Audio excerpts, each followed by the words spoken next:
여러분 즐거운 명절 보내셨습니까? 장민석의 시사전망대입니다. 지난주 뉴스의 핵심은 문 대통령의 조국 법무장관 임명 뒤이어 신속한 검찰 제압 행위들, 이에 대한 검찰과 야당 측의 대응, 부정적인 여론조사 결과 발표 등 세 가지였습니다. 조국 장관은 임명장을 받자마자 즉시 검찰개혁 추진단을 구성하고 단장과 차장급 검사를 임명했습니다. 비슷한 시기에 법무부의 차관과 국장 2명이 검찰청에 전화해서 조국 관련 수사에서 윤석열 총장을 빼자는 다소 충격적인 제의를 했습니다. 다음날 조국 장관은 검찰 수사 축소, 검사들에 대한 감찰 강화를 예고했는데, 또한 평소에 수뇌부에 비판적이었던 임은정 검사를 거론함으로써 검찰 내부에 자중질환을 유도하는 듯한 모습이었습니다. 이 모든 것들이 그야말로 전광석화, 번갯불 같은 속도로 진행이 됐는데요. 이것은 사전에 치밀하게 준비를 했다는 의미이기도 합니다. 야권에서는 이현주, 박인숙 두 의원의 삭발에 이어 황교안, 손학규 양당 대표가 조국 해임에 합의했는데 평화당과 대한정치가 이탈함으로써 힘이 빠졌습니다. 지난주 정경심 교수 기소로 기대를 모았던 검찰은 숨겨놓았던 조국 자택 컴퓨터 하드디스크를 확보한 데 이어 연휴 중인 지난 토요일 인천공항에서 조국 오촌 조카인 조모 씨를 전격 체포했습니다. 조모 씨가 자진 귀국했으면 적극적으로 조국 장관을 보호하려 할 것이고, 검찰의 설득과 권유에 의해서 돌아왔다면 사모펀드의 진실을 털어놓을 것입니다.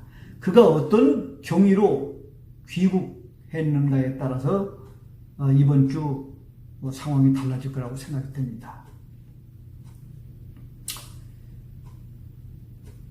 사실 주목할 만한 것은 여론조사 결과 발표입니다. KBS와 SBS에 따르면 문 대통령의 국정운영이 잘못됐다는 답변이 집권 이후 최고치인 51%에서 53%이고, 조국 임명이 잘못됐다가 51%로 그렇지 않다보다 10% 이상 높고, 조국 수사 정당하다가 무려 60%였습니다. 민심은 천심이라고 하는데, 여론조사 결과들이 일제히 현 정권에 등을 돌리기 시작한 겁니다.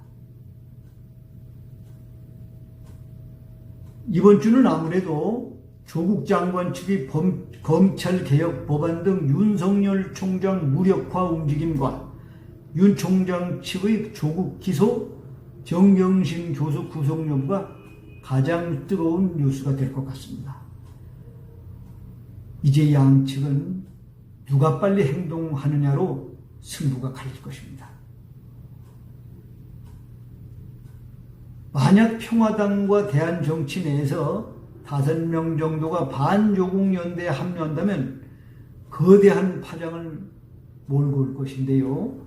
이미 여권에서 이들의 지지를 확인한 후에 임명을 강행했다고 추측해 볼 때 가능성이 희박하기는 합니다.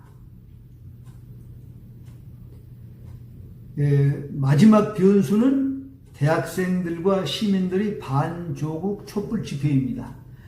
서울대학과 고려대학에 의해서 연세대학이 월요일 집회를 열는데요. 점차 대학가 전반으로 확산되는 모양새입니다. 이러한 집회들이 광화문에서 열려 야권과 시민들이 합세해 규모가 커진다면 향후 전국에 중요한 역할을 하게 될 것입니다. 여론조사 결과 나타난 민심이 촛불로 타오를 수 있습니다. 자, 그러면 이번 주에 검찰과 조국 측의 속도전 여러분과 함께 지켜보겠습니다. 풍요로운 열린 감사진으로 마무리하겠습니다.